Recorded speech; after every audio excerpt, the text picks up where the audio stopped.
이 세상이 점점 불법의 성함으로 많은 사람의 사랑이 식어지리라. 점점 사랑이 식어지고 점점 사람들은 이기주의와 개인주의로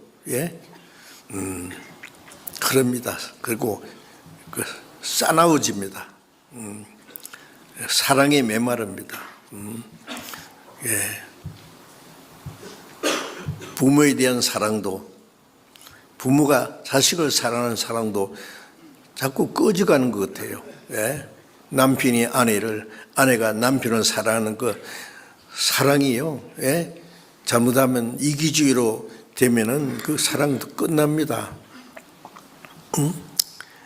사랑은 자기 유익을 구취한다 그러는데 자기 유익을 구하면은 그 무슨 사랑이 되겠어요? 우리 구원받은 사람은 베드로전서 1장에 있는 말씀대로 너희가 진리를 순종함으로 너희 영혼을 깨끗하게 하여 거짓이 없이 형제를 사랑하기 이르렀으니 마음으로 뜨겁게 피차 사랑하라. 거짓이 없이. 사랑에도 거짓이 있는 사랑이 있습니다.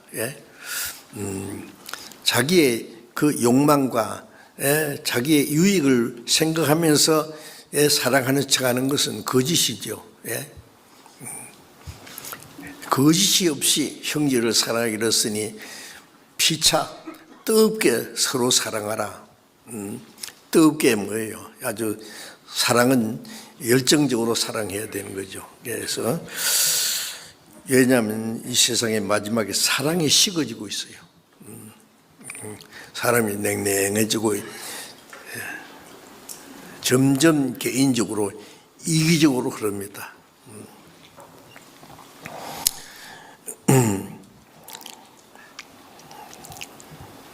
데살로니가전서 2장 19절을 잠깐 봅시다.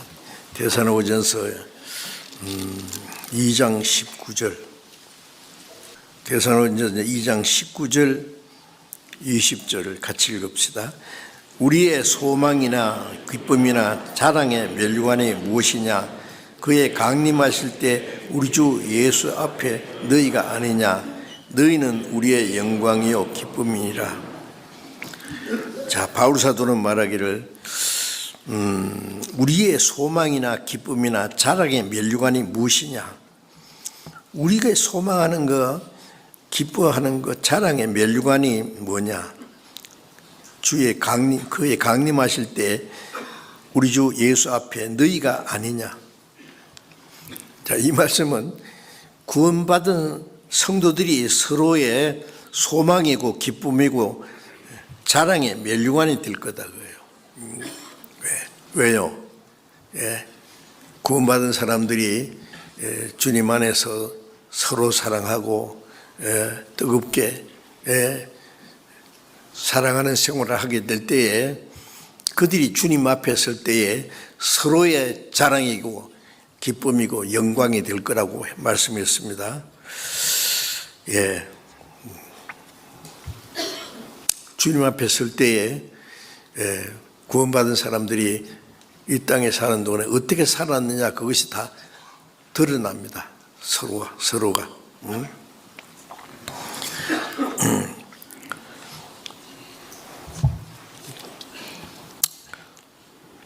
요한 1서를 잠깐 보겠습니다. 요한 1서 3장 2절 3절을 같이 읽읍시다. 사랑하는 자들아, 우리가 지금은 하나님의 자녀라. 장래에 어떻게 될 것은 아직 나타나지 아니하였으나 그가 나타내심이 되면은 우리가 그와 같을 줄을 아는 것은 그의 계신 그대로 볼 것이라미니 주를 향하여 이 소망을 가진 자마다 그의 깨끗하심과 같이 자기를 깨끗하게 하느니라.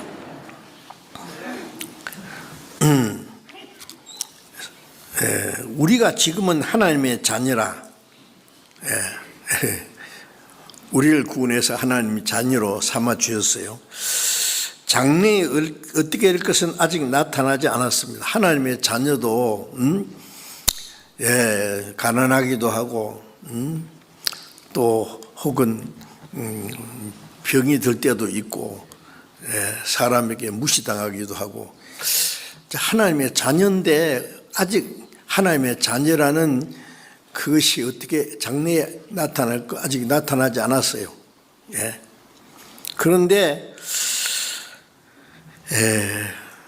그가 나타내심이 되면 주님이 재림하시면은 우리가 그와 같을 줄 아는 것은 주님이 오시면은 우리가 주님과 같이 된다 그랬어요.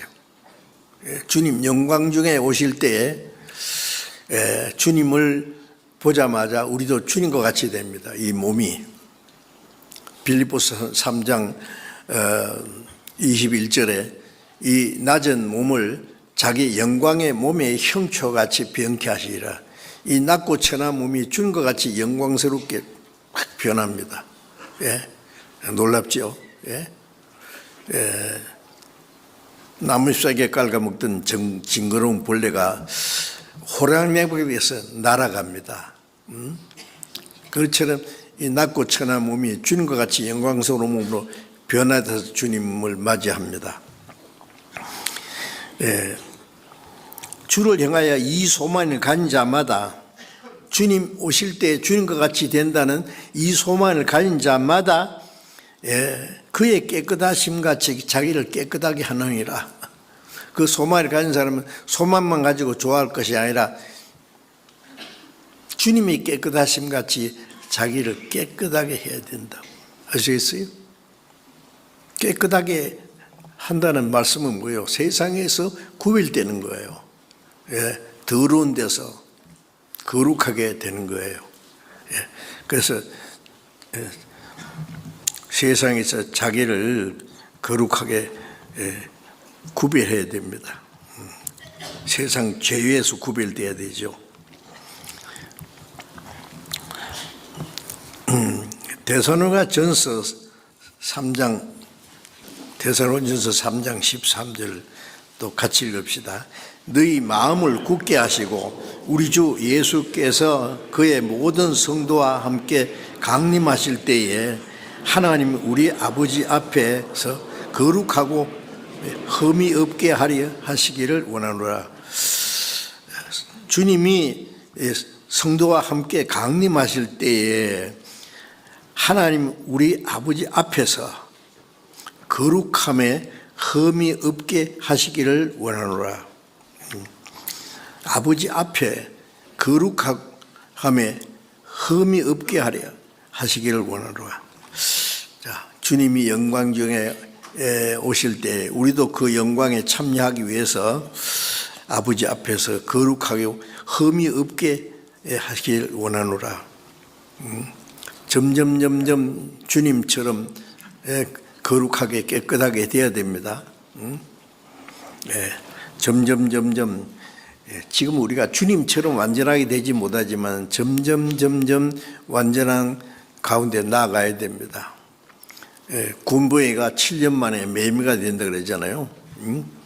뭐 당장 매미가 되는 게 아니지만 매미가 되는 과정이 있어요. 점점 그러다가 이제 껍질을 탁 벗어버리고 매미가 돼서 날아갑니다. 이제 그것처럼 점점 우리 속 사람이 변화돼 가다가 주님을 맞이할 거예요. 베드로후서 3장 11절을 또 같이 읽읍시다. 베드로후서 3장 또 같이 읽읍시다. 이 모든 것이 이렇게 풀어지리니 너희가 어떠한 사람이 되어야 마땅하뇨. 거룩한 행실과 경건함으로 하나님의 남이 일하기를 바라보고 간절히 사모하라. 그날에 하늘이 불에 타서 풀어지고 체질이 뜨거운 불에 녹아지려니와 13절 우리는 그의 약속대로 의에 거하는 새 하늘과 새 땅을 바라보도다. 자, 우리는 주님이 오시기를 기다리는데 너희가 어떠한 사람이 되어야 마땅하냐 그랬어요. 주님 영광 중에 오실 때 어떠한 사람이 되어야 마땅하뇨. 거룩한 행실과 경건함으로 하나님의 날이 임하기를 바라보고 간절히 사모하라. 거룩한 행실과 경건함으로. 우리는 주님과 같이 거룩하게 영광스럽게 되기 위해서는 점점 거룩하다는 것은 세상에 구별되는 걸 말합니다. 우리는 세상에 살지만은 세상에 속한 사람이 아니에요. 마태복음 15장에 예수님이 너희는 세상에 속한 자가 아니요 세상에서 나의 택함을 입은 자다고. 우리는 세상에서 구별되어서 하나님의 자녀로 천국 갈 백성으로 구별된 사람입니다. 점점 변화되어야 됩니다. 요한계시록 22장에 보면 거룩한 자는 그대로 거룩하게, 의로운 자는 그대로 의롭게, 더러운 자는 그대로 더럽고 불의한 자는 그대로 불의하게 내버려 두라. 때가 가까우니라. 천국 갈 사람들은 점점 거룩하게 변화돼 가고 지옥 갈 사람은 더욱 악해져서 지옥 갈 준비가 다 됐습니다.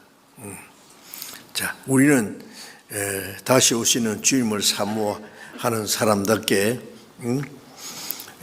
거룩한 행실과 경건함으로 그날이 임하기를 간절히 사모해야 됩니다. 주님 오시기를 고대하는 사람은 거룩한 행실과 경건함으로, 그래 이 세상은 마지막 불로 심판할 것이겠지만은 우리는 하나님이 약속하신 대로 의에 거하는 새하늘과 새 땅, 새하늘과 새 땅 갑니다. 우리는 그 새하늘과 새 땅에 거룩하고 영광스러운 곳으로 갈 사람입니다. 이제 우리는 자부심을 가지고 나는 세상에 속한 사람이 아니다. 세상에서 주님의 택함을 입은 자들이다. 우리는 점점 주님의 말씀으로 성령으로 점점 변화되어 가서 구별된 사람이다. 거룩하게 된다는 건 세상과 구별되는 걸 말하죠.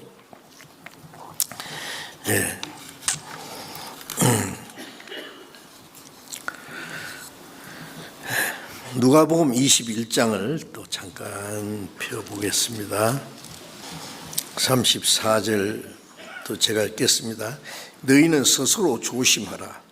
그렇지 않으면 방탕함과 술 취함과 생활의 염려로 마음이 둔하여지고 뜻밖의 그날이 덕과 같이 너에게 임하리라.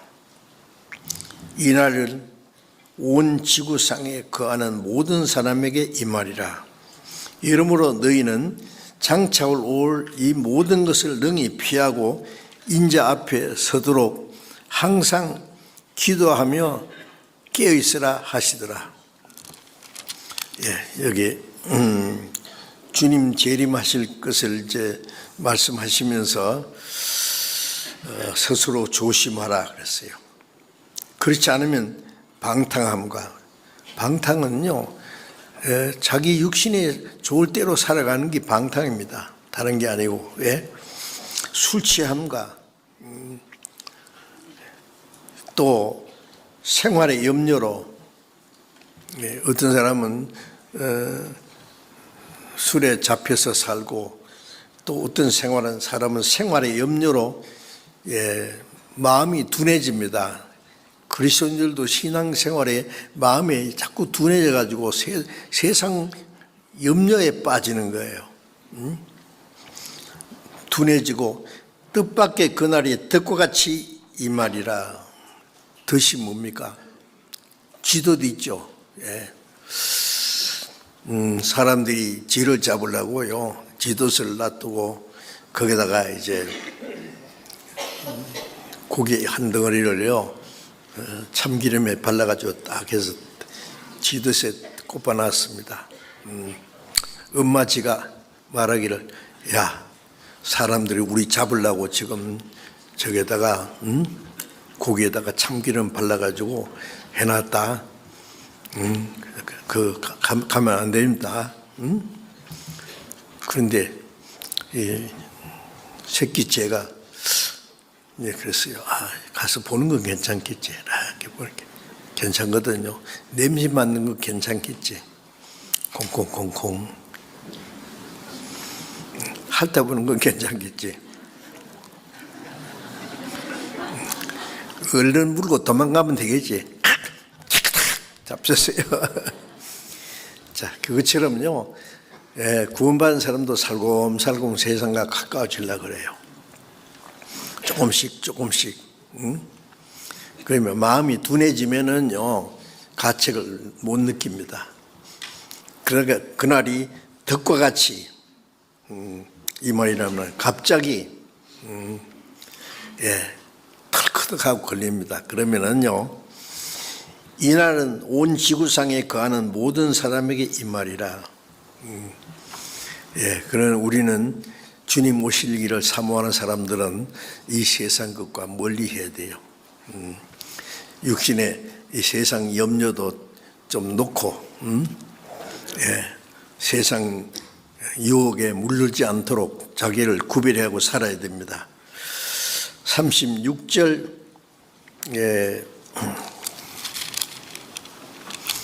36절을 같이 읽어봅시다. 이러므로 너희는 장차 올 이 모든 걸 능히 피하고 인자 앞에 서도록 항상 기도하며 깨있으라 하니라. 주님께서 말씀하시기를 너희는 장차 올 이 모든 걸 능히 피하고 이 세상의 고난과 시험과 환난을 능히 피하고 주님 오시는 주님 앞에 능히 설 수 있도록 항상 기도하며 깨있으라. 깨어있는 생활이 있죠.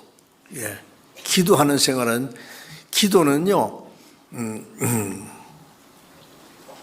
우리 휴대폰을 다 가지고 있는데 휴대폰은 언제든지 전화를 받을 수도 있고 전화할 수도 있는 그 준비가 되어 있습니다. 우리는 기도는 하나님과 항상 대화할 수 있는, 하나님에서 마음이 열려 있는 걸 말해요. 그게 깨어 있는 겁니다. 우리 마음이 잠들고 있으면은 주님과 교제가 안 됩니다. 항상 깨어서 기도하라는 말씀은요, 하나님과 항상 연결된 상태를 말해요. 그래서 우리가 세상 죄와 유혹에 넘어지지 않도록 해야 될 것입니다. 누가복음 12장을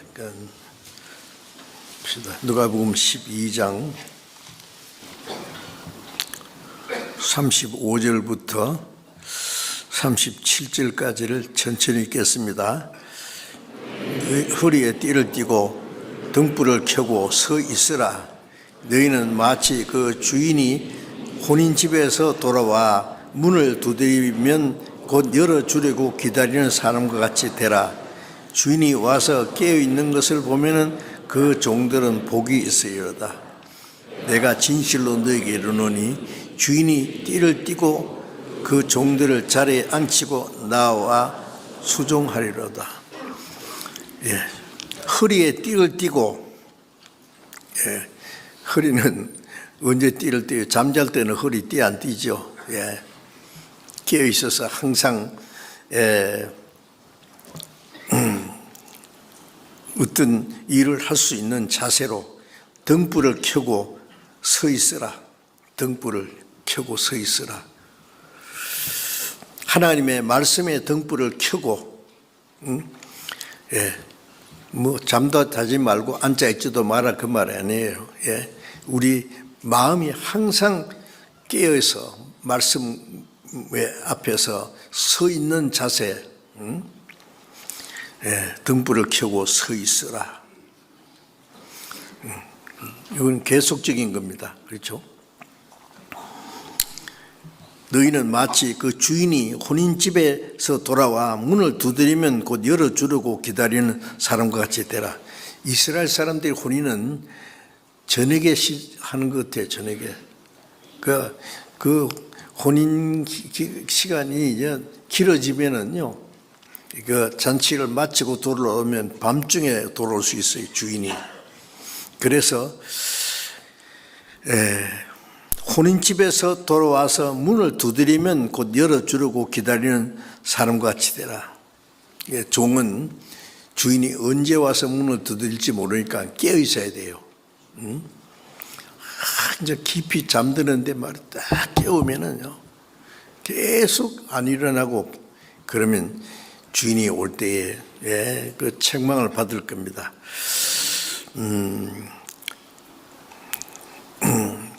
주인이 와서 깨어 있는 것을 보면 그 종들은 복이 있으리라. 진실로 너에게 이르노니 주인이 띠를 띠고 그 종들을 자리에 앉히고 나와 수종하리라.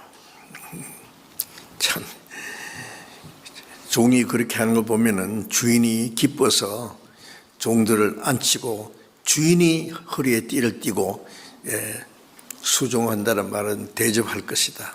그 주님이 그렇게 하시겠다는 말씀이에요. 우리는 주님이 언제 오실지라도 주님을 맞이할 수 있는 마음을 가지고 깨어 있어야 됩니다, 항상.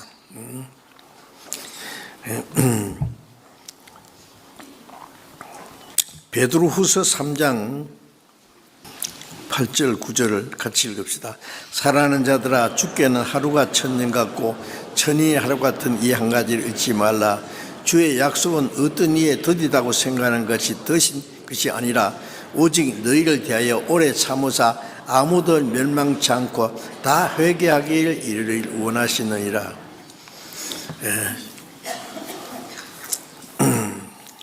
주님은 하루가 천년같이, 천년이 하루같이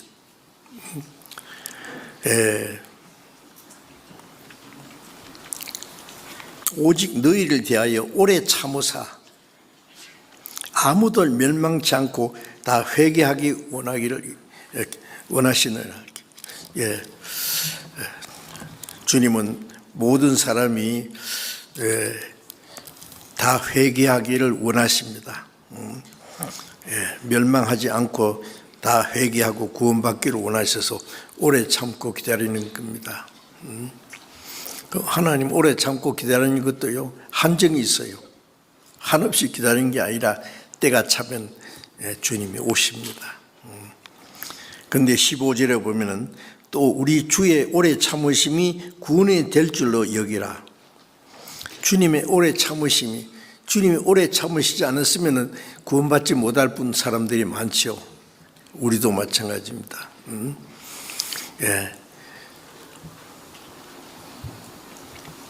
더 많은 사람이 구원받게 하기 위해서 하나님 오래 참고 기다리셔요. 그렇기 때문에 우리는 어떻게 해야 돼요? 그 오래 참고 기다리시는 하나님의 마음을 가지고 우리는 더 많은 사람에게 복음을 전해 구원받도록 도와줘야 할 겁니다. 그래서 우리는 다시 오시는 주님을 사모합니다. 우리는 이제 살아서 주님을 맞이할 수 있는 그 때에 사는 게 확실합니다. 주님께서 마태복음 24장에 이런 일이 된 걸 보거든 인자가 가까이 문 앞에 이룬 줄 알라. 이 세대가 지나기 전에 다 이루리라.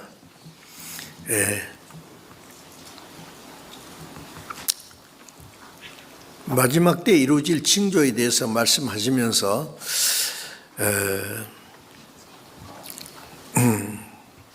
이 모든 것이 이루어진다고 했습니다. 그리고 이 모든 게 되는 걸 보던 인자가 가까이 문 앞에 이룬 줄 알라. 멀리가 아니라 문 앞에. 이 세대가 지나기 전에 주님이 재림하실 때에 이루어질 징조가 이루어질 때에 그 시대 사람들이 살아있을 때, 그리고 마지막 가장 중요한 징조가 이스라엘 민족의 회복입니다. 무화과나무가 잎사귀가 나오면 여름이 가까운 줄 알았니? 다 죽어 없앤 줄 알았더니 이스라엘이 2000년 만에 갑자기 독립했습니다. 이제 강대한 나라가 되었습니다. 이스라엘이 회복된 것은 주님이 다시 오실 것에 대한 징조 중에 가장 확실한 징조입니다. 그 시대에 그 세대가 지나기 전에, 그러니까 징조가 이루어진 그 시대의 사람들이 살아있을 때 주님 오시겠다고 약속했습니다. 그러니까 어느 시대입니까? 우리 시대입니다. 그게. 우리는 살아서 주님을 맞이할 수 있는 가장 놀라운 시대예요. 우리 그러므로 정신을 차리고 우리는 다시 오시는 주님을 사모하고 기다려야 되겠습니다.